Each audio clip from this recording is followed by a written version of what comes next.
Here I am again, herxing. It's like, how can you explain a herx when you're having a herx? Because you have brain fog. And like I saw somebody else say once, brain fog is really sugarcoating it. Thane17 said that in his video. Yeah, it's a lot worse than it sounds to not even know how to function, because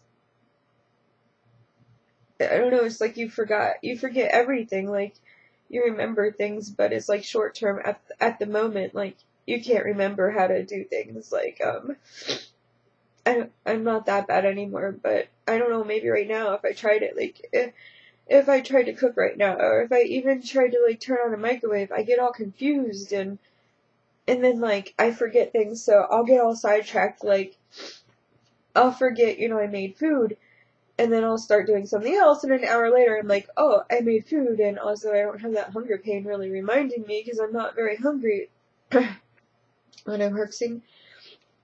I'm always crying when I'm herxing. Well, not always, but sometimes something triggers it, and yeah, I'm in a bad mood. I saw someone post on Facebook. I have a lot of Lyme friends, and I always thought this, but I wasn't gonna say it, at least on the internet or anything, that this disease is worse than cancer. I mean, like, I guess it is comparing two completely different things. This disease is so much different than cancer. But there have been so many times that I've thought, I'd rather have a chance to live than, like, be slowly tortured almost every day. And I mean, like, I am having improvement and everything, but I can't tell you, like, out of 7 months, I've probably felt good, like, no more than 20 days out of 7 months, probably. No, like, have I felt good enough to, walk outside to just do something or go somewhere. And a lot of people go, like, 10 years without treatment or can't even afford treatment.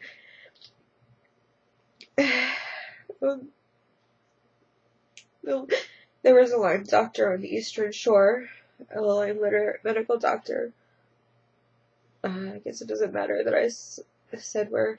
Like, the doctors try to hide, because the Infectious Disease Society of America says that 1 month of antibiotics should cure Lyme disease, and that's not true. It's in the first stage, not when it's spread through your whole entire body. It's when you notice the rash.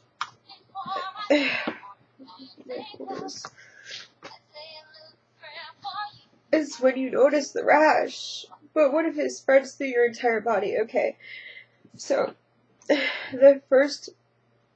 they claim, like, even when you have your entire body filled with bacteria, that 1 month of antibiotics is going to cure it. And that's been proven wrong by hundreds of thousands of Lyme patients and the Lyme doctors that help us. And so basically, I'm not sure if what they're doing is exactly illegal, but they investigate them and they get them for anything they can. The first Lyme doctor I saw just got his medical license suspended for a year because he gave out too many narcotic prescriptions, which is bullshit. Like, I take 1 narcotic prescription. I mean, like, when I first saw him, all he gave me was 1 antibiotic. He didn't give me any narcotics, nothing. And I take 1 narcotic now, and I take, like, non-narcotic painkillers, but I don't even know where I'm getting at. But yeah, his license got suspended for giving out too many narcotics now. I mean, it's just they focus on these doctors when they don't focus on the average doctor. So, like, you can't even tell people your doctor's name.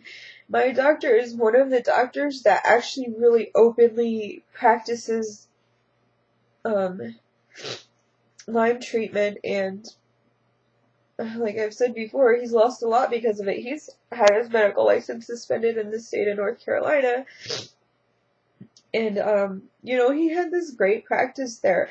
He made a lot of money. It was huge, and he's a really caring person. He deserved it.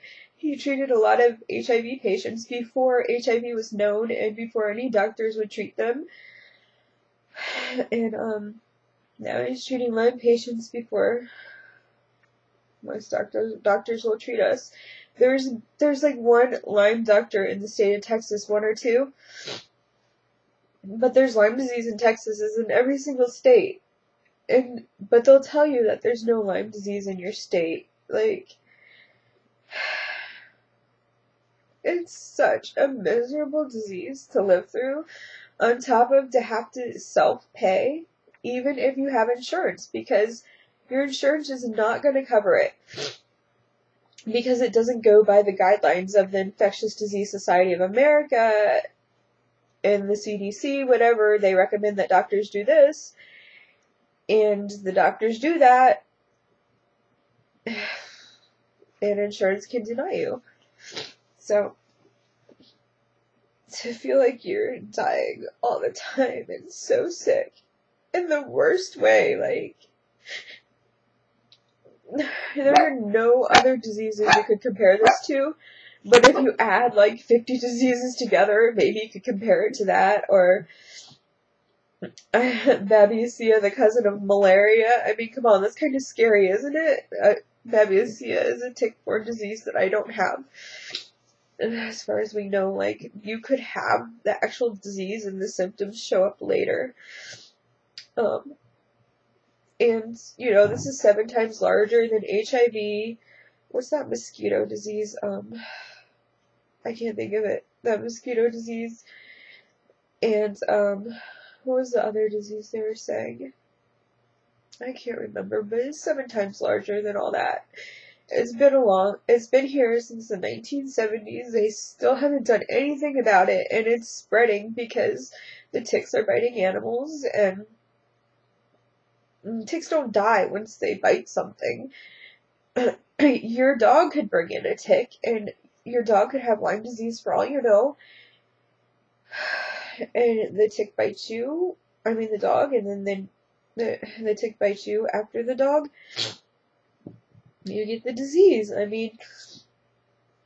It's torture. Like, torture. It's the last disease you want. I promise you. Like, I've heard so many people say, like that guy saying, it's worse than cancer. I've heard so many people say it. I've even thought it so many times myself. I'd rather have it, a small chance at living than to live through torture every single day.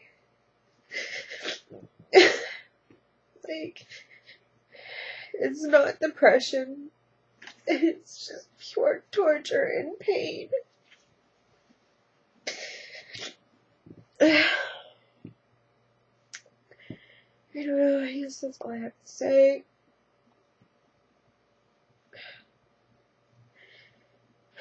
This is the last disease you want. Please believe me. I know a lot of other people with this disease, and they would tell you the same thing. It's terrible. It'll ruin your entire life. Like, it can destroy your entire life.